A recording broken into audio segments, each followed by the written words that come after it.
Picture this. You pull up to the petrol station, stick the nozzle in, and watch the numbers on the pump spin faster than Labour's approval ratings. You've done nothing wrong. You've committed no crime. You just needed to get to work. And yet, by the time the tank is full, you've handed over the kind of money that would have made your grandparents weep. Welcome to Britain in 2026, where filling up your car is basically a second mortgage and the Chancellor's response is to hand you a website. A website. Cheers, Rachel. Welcome back to British Reform.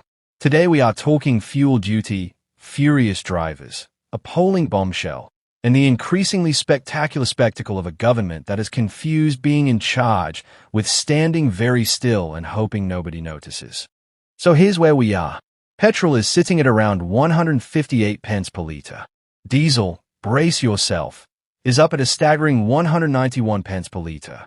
Those are numbers we haven't seen in years, driven up by Iran's closure of the Strait of Hormuz and a Middle East conflict that's sending oil prices through the roof. In just over a month, petrol jumped 19 pence per litre. Diesel leapt by nearly 39 pence. That's a 27% increase on diesel in weeks. For context, if your weekly shop went up 27% in a month, there would be riots outside Tesco. But because it happens at the forecourt, we all just sort of grimace, tap our cards, and drive away in quiet despair. Now here is where it gets really interesting. And by interesting, I mean infuriating. A new poll has landed, and the numbers are about as subtle as a sledgehammer through a windscreen. A staggering 95.4% of respondents are calling for fuel duty to be cut immediately. Not reviewed, not monitored, not subjected to a working group that reports back by 2028. Cut. Now, the polling from FairFuelUK doesn't just show dissatisfaction. It shows near total unanimity. You'd struggle to get 95% of people to agree that water is wet, and yet here we are. And separately, almost half of all drivers, 45.7%, want fuel duty slashed by up to 20 pence per litre. More than a quarter want it frozen entirely. 1 in 5 want the whole thing scrapped. The public has spoken, loudly, in capital letters, with several exclamation marks. And what is Rachel Reeves doing about it? Well, she's rolled out the Fuel Finder tool, a digital service letting drivers see the cheapest petrol prices near them, which is a bit like your landlord raising your rent by 300 quid a month and then helpfully suggesting you use a coupon app. Thanks for that. Enormously helpful. Truly inspired governance. And here's the kicker that absolutely nobody in the Treasury seems embarrassed about. The Treasury is on track to rake in almost £500 million in extra tax revenue over the coming weeks, because when petrol prices go up, VAT receipts go up with them. The government isn't just failing to help. It is actively profiting from the crisis. The more expensive the forecourt, the fatter the tax take. It's the kind of arrangement that would be considered embarrassing in a satirical sketch, and yet here it is, in real life, unfolding in front of a public that can barely afford to drive to their own jobs. Right, so who's actually fighting in this corner? Reform UK has been loudest and clearest.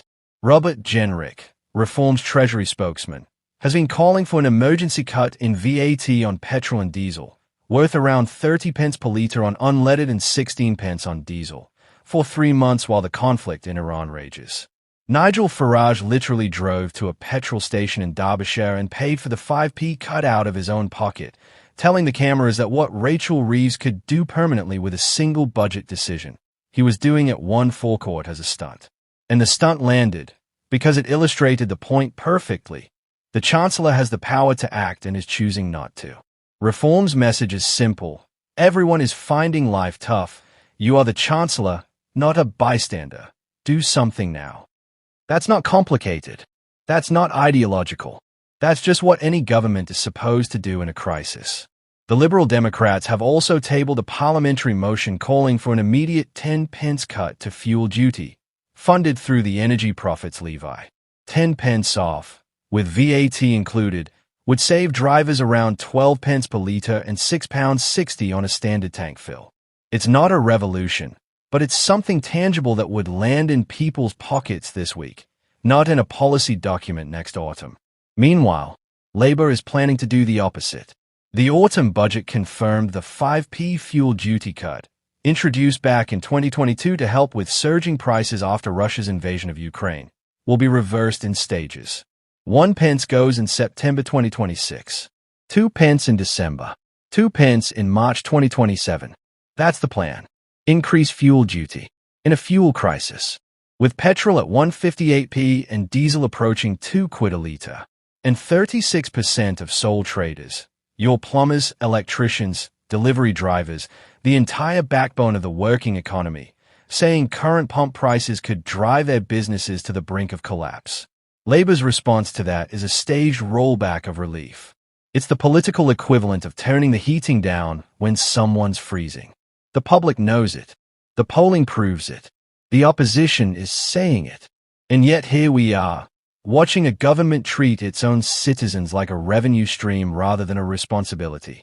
If you're angry about what's happening at the pumps, if you think it's time for a government that actually acts instead of auditing, subscribe to British Reform, hit the notification bell, and stay with us. Because we are going to keep covering this until someone in power actually does something about it.